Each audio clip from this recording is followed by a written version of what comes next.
Today I will be talking on the Boxer Rebellion, which is also known as the Yi Ho Tuan movement. It took place in 1900, but actually it started a bit earlier. And it continued up to 1901 when a protocol was signed. And this treaty was one of a series of humiliating treaties that had started with the Treaty of Nanking in 1842 after the end of the First Opium War. Now, one important feature of the history of China is the occurrence of peasant rebellions from time to time. Peasant rebellions occurred in the past in ancient China, in medieval China, in modern China. Peasant rebellions against the feudal forces, peasant rebellions against both feudal forces, as also against foreign encroachment, foreign imperialism. And the point is that China surpassed probably all other countries of the world, not only in the number of peasant rebellions, but also in their depth, in their intensity, and whatnot. Now, most of these rebellions were led by secret societies. Secret societies constituted an important part of Chinese society, which is not seen in our country, in India. Before the Opium War and the signing of the Treaty of Nanking in 1842, the peasant rebellions were basically anti-feudal in character. But after the Opium War and the signing of the first of a series of humiliating treaties, it had assumed new dimensions. I will come to that later. Now, the point which I want to emphasize is that these rebellions, or most of these rebellions, either in the earlier period or in the modern period, these were led by secret societies. Secret societies they constitute an important feature of peasant society. The Boxer Rebellion, which took place in 1900, was also directed against missionaries. It was not only led by secret societies, it was also directed against the missionaries, because missionaries in China, as also in other parts of the world, in India, Indonesia, or other parts of the world, they came with the flag. That is, foreign political control was closely tied up with the advent of the missionaries. And it was the Christian missionaries which also served as one of the instruments for colonial control or semi-colonial control. This Boxer Rebellion, it was one of the biggest of the rebellions, no doubt about it. It was a peasant rebellion, but that does not mean that only peasants took part in it, because people belonging to other walks of life, the artisans, and many other people, they also took part in it. And another important feature is the participation of women in large numbers. That is also an important feature which makes China stand apart possibly from many other countries, if not all countries. Boxer Rebellion came to an end in 1901 with the signing of a protocol of 1901. And through this protocol, the foreign powers, many foreign powers, not just the main powers, but small foreign powers, imperialist powers, they also extracted a large number of privileges, indemnities, etc. from the Chinese government, which was very weak at that time. Now, this is our brief introduction, and now we pass on to the background. These anti-foreign movements, these took many forms. One definitely was a resistance movement, armed resistance movements in different forms. These movements were isolated in nature, sporadic in nature, not at all coordinated. As for example, in 1841, when the First Opium War had been going on near the city of Canton, the Chinese villagers, they routed a detachment of Anglo-Indian troops. Then in 1884-85, the Black Flag was again a secret society, Black Flags of Tonking, Indochina side, and the border regions of South China, that is on the Indochina side. They also raised stiff resistance against French encroachment, French troops. Then in the 1890s, there were Red Beard Bandits, another secret society, Red Bears of Manchuria, and they fought against Russian encroachment, against the establishment of Trans-Manchurian railway line. That was what the Russians were going to do. So they opposed this construction of Trans-Manchurian railway line. So these were some instances of armed peasant resistance against foreign encroachment, not just Britain, but also France, Russia, and others also. Now, another form of peasant resistance was resistance against the introduction of foreign technology, foreign machinery particularly. You must be knowing that after the coming of foreign industrial capitalism, factories were set up and heavy industries, heavy machines were being installed in the various mills. These were installed in India, these were also installed in China, as also in other countries which ultimately became colonies or semi-colonies of one foreign power or another, or more than one foreign power. And their target of attack was the machine. They started destroying the machines. So machine breaking became an important feature of resistance movements of the Chinese people. And these were naturally similar to Laddism. Possibly know of Laddism. The Laddism, that is the English Chartist leader, John Ladd.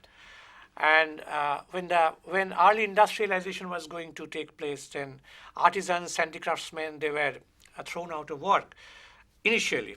Yes, many of them were absorbed in the industries, but many of them were initially thrown out of work. And so they took to Laddism. That is, they started breaking down machines. Now, this type of resistance, it's a form of resistance, no doubt, opposition, no doubt, of a violent nature, no doubt. And these also took place in China in large numbers. Now, but there was a difference between the English form of Laddism and the Chinese form of machine breaking. In the case of England, machines were destroyed primarily because these were the causes of unemployment. That is the reason. But in the case of China, yes, one cause definitely was that it was the root of unemployment. That was there. But the other point is that it was also foreign. Machines were foreign. Industrial capitalism that was introduced in China was a transplantation from the Western world. It was not the product of the indigenous evolution of Chinese society. So it was a transplantation from above. And they were foreign. And so the Chinese people opposed it, not just because they were causes of unemployment, but also because these were foreign. So it was in that sense a nationalist, or what historians call a proto-nationalist. That is the beginning of nationalism, not total proto-nationalism. Proto-nationalist resistance, proto-nationalist response to foreign encroachment. And in fact, a large number of machines, spinning machines, weaving machines, which were set up by the foreigners, both in the urban areas and also in the rural areas. These were being destroyed near Canton as also in other places. So that was one point. So we have two types of resistance. One was the armed resistance against foreign troops, and second was again resistance, mass resistance, violent resistance against introduction of foreign technology.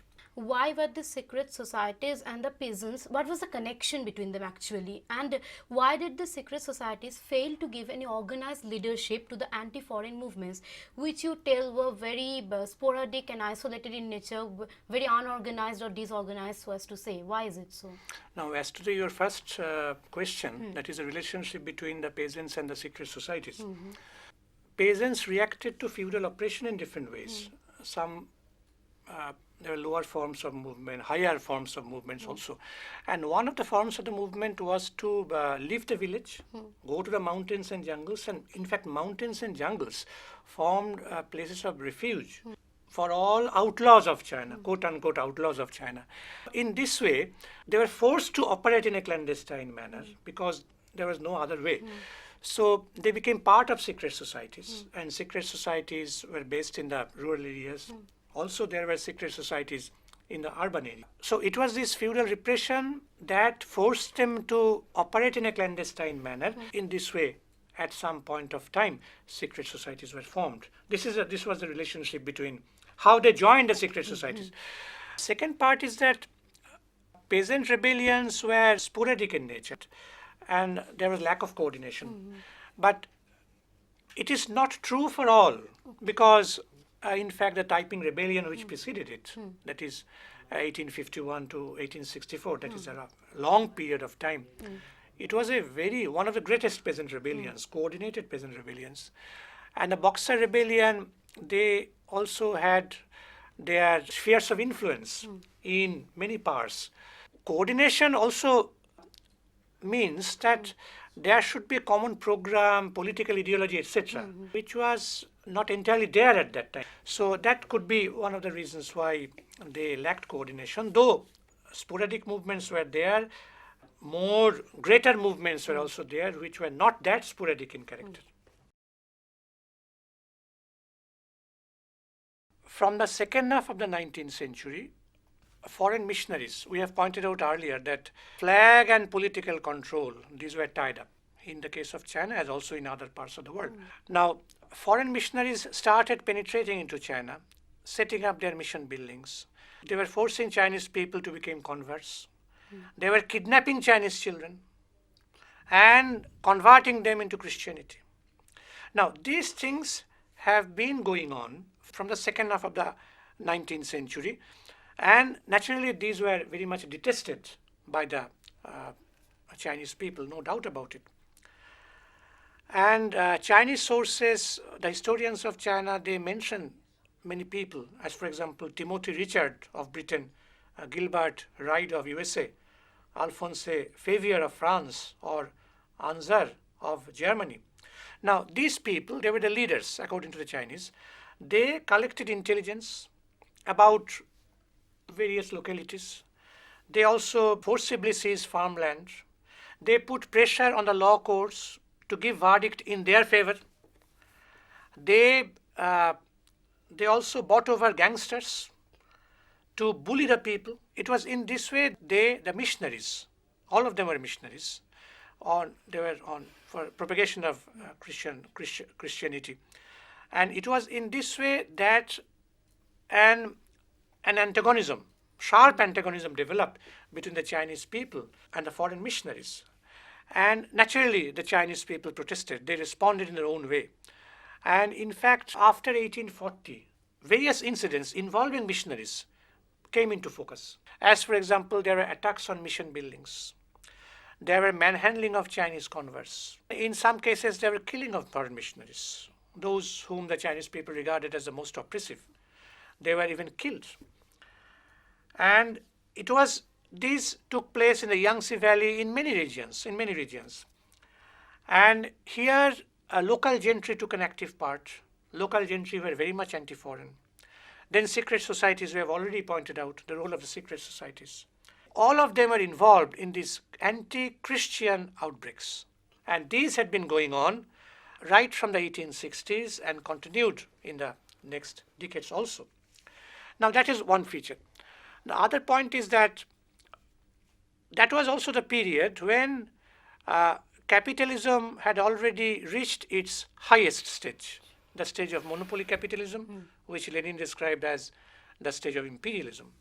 And during that stage, capital was being exported to China. In the earlier phase, we have the export of commodities from abroad to China. Now, along with export of commodities, we have also export of capital. That was the main feature of the third stage of the development of capitalism. And along with it, China was being divided into spheres of influence. China was being sliced up into different areas, each under the control of one foreign power. Britain here, USA there, France there, Italy there, Germany there, Belgium there. It was Japan at one point of time. Japan also entered. So these things had been going on, and the historians say that China was like a watermelon, which was being sliced up into different principalities, different spheres of influence. Another important point is that 1894-95, that was the year of the Sino-Japanese War. Sino-Japanese War and the signing of the Treaty of Shirmonoseki, when another humiliating treaty which China was forced to sign.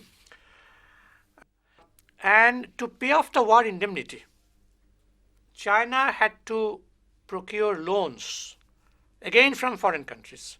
To pay off the indemnity, amount was huge. To pay off the indemnity, they had to procure loans from Russia, France, Austria, Germany. So, and in this way, foreign powers also exerted more and more influence because they were the creditor country. So they exercised more and more influence on the Chinese people, on different parts of China. And what you find is that from 1895 to 99, violent incidents started to take place in large numbers in the villages as also in the towns. Yes, there were attacks on mission buildings, attacks on the Chinese converts, no doubt. But side by side, there were other problems also. Feudal problems also. Banditry was one. Banditry. Banditry was another important feature of Chinese society. Banditry comes from the word ban. From ban, we have the banditry. The state is imposing ban on someone. So they are bandits. That is how the word bandit emerged. It came into the English vocabulary. And side by side, as a result of the Sino-Japanese War and as a result of the fact that more and more indemnity was to be paid to Japan, so more and more taxes were imposed on the people.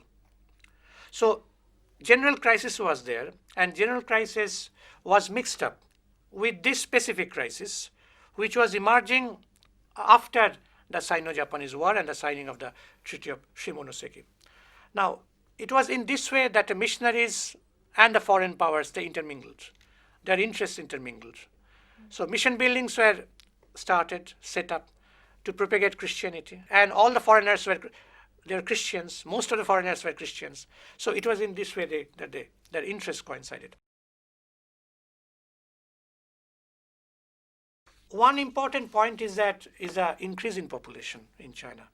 Increase in population from 1750 to 1850, more than doubled, 80 million to 430 million during this 100-year period. Then it came down because of the peasant rebellions, because of death. Hundreds and thousands of people, mainly peasants, they died because of state repression during the time of the suppression of the rebellions. Apart from the Taiping, there was a Nian movement, another important peasant rebellion, the Nian. And side by side, there was a concentration of land in fewer and fewer hands. So it was the landlords who grabbed land. But the point is that even though there was an increase in population, there was no increase in the quantity of cultivable land, because cultivable land was hardly available. So it means that there was more intensive cultivation and dispossession, the emergence of landless peasantry in all parts of China. There was a floating population, homeless population throughout the country. It was this homeless population, one part of which they joined mercenary soldiers under the landlords. And the other part naturally became outlaws. They became rebels.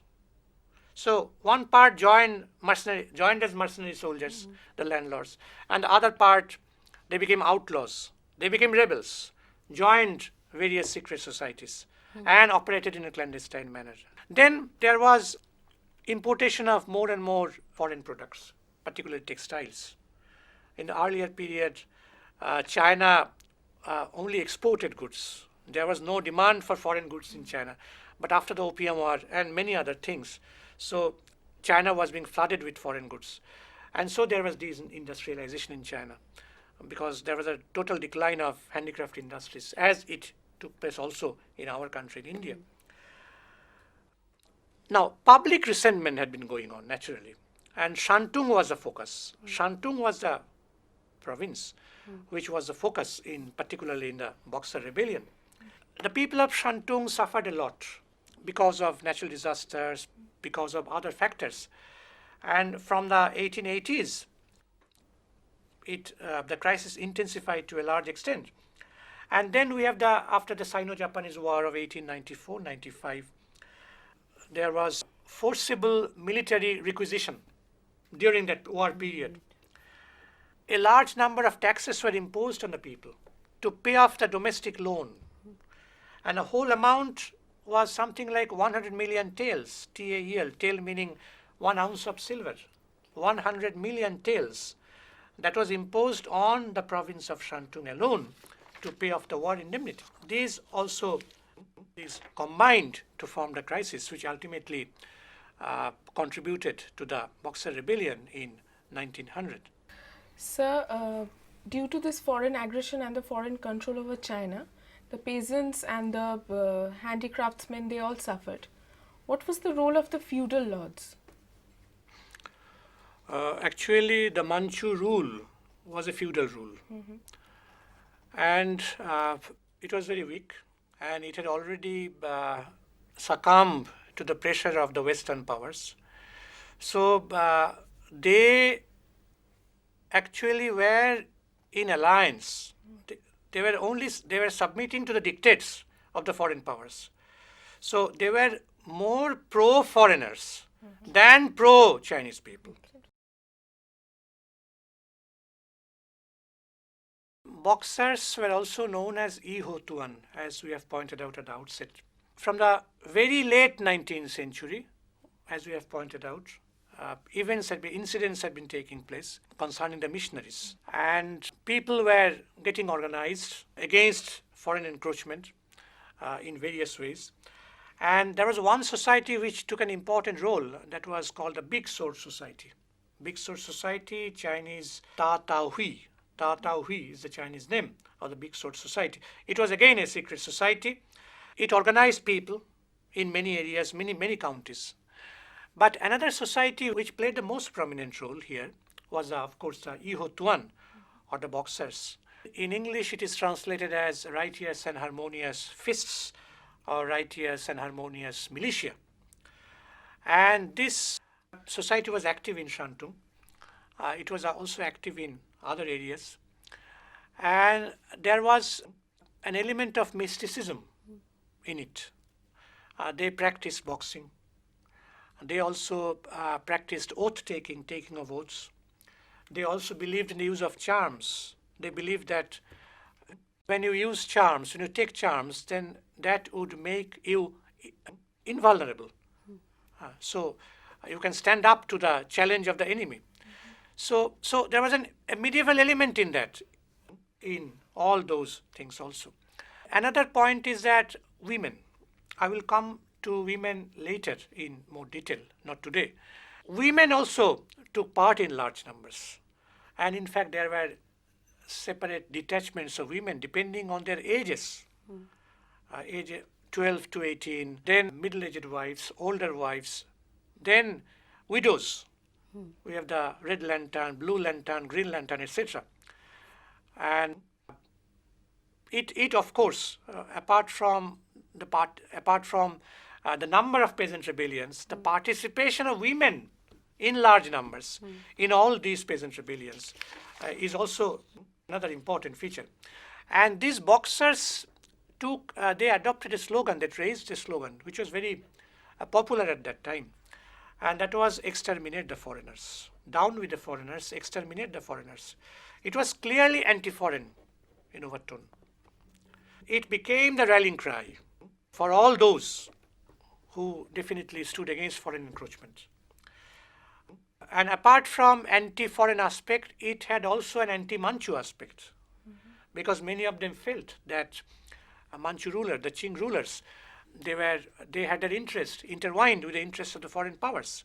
They were very weak. They were submitting to the dictates of the foreign powers. So this Boxer Rebellion, which formally started in 1900, it was also anti-Manchu in nature. That aspect may be secondary, but that was another aspect. The primary aspect, of course, it's anti-imperialism or anti-missionary. And we have pointed out that missionary activities were very much tied up with foreign encroachment, imperialist control over China. So one cannot separate missionary activity from imperialist encroachment in various forms.